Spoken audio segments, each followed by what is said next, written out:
or download the free app. Well, in the 20 years since Bill Clinton's affair with then White House intern Monica Lewinsky, former president just revealed what lessons he's learned from the sordid incident that ultimately led to his impeachment. Precisely, exactly none. That's right. Despite the supposed benefit of hindsight, Lewinsky's own accounting of how that affair nearly destroyed her life, and a new era that's seen the stunningly swift demise of accused sexual predators from Harvey Weinstein to Kevin Spacey, Clinton believes he did the right thing then and has no more apologies to offer. Words can't adequately convey just how disturbing a display this was. You must simply just watch it. In an interview with NBC News' Craig Melvin, Clinton told the correspondent he didn't believe he owed Lewinsky a direct apology. No, I do. I do not. I've never talked to her, but I did say publicly on more than one occasion that I was sorry. That's very different. The apology was public. The president grinning boyishly, insisting he did the right thing, boasting about having never delivered a personal apology to the young intern he once took advantage of in the Oval Office, is like watching a con artist brag about pulling one over on an unsuspecting family. That man is frighteningly, pathologically incapable of shame.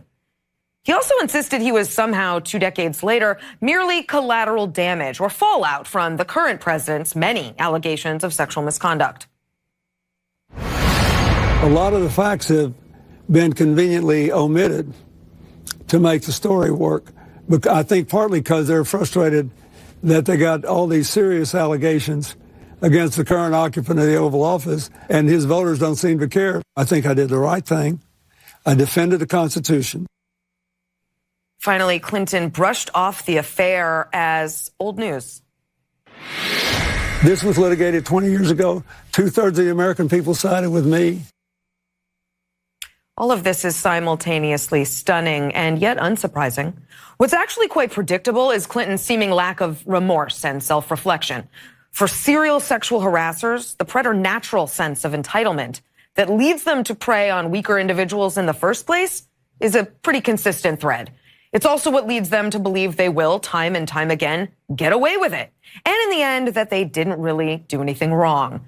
That sense of entitlement to unfettered sexual access, to public trust or unequivocal forgiveness, and to keep their public good standing explains Anthony Weiner insisting for months his computers were hacked, or Bill Cosby smiling maniacally through his trial to intimidate and discredit his accusers, or Weinstein's attorney offering up the disgusting excuse that he didn't, quote, invent the concept of sex for work in Hollywood.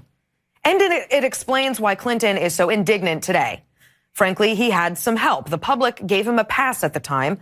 Feminists, liberal women, even his wife, protected him and attacked his accusers and insisted to the rest of us that essentially his good public work vitiated his bad private behavior.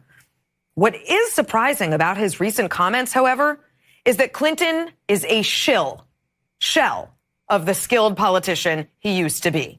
Where once empathy, remember, I feel your pain, was his greatest asset, he seemed totally unable or unwilling to even feign the emotion this weekend. Pretending to care convincingly is like the American politician's whole ballgame.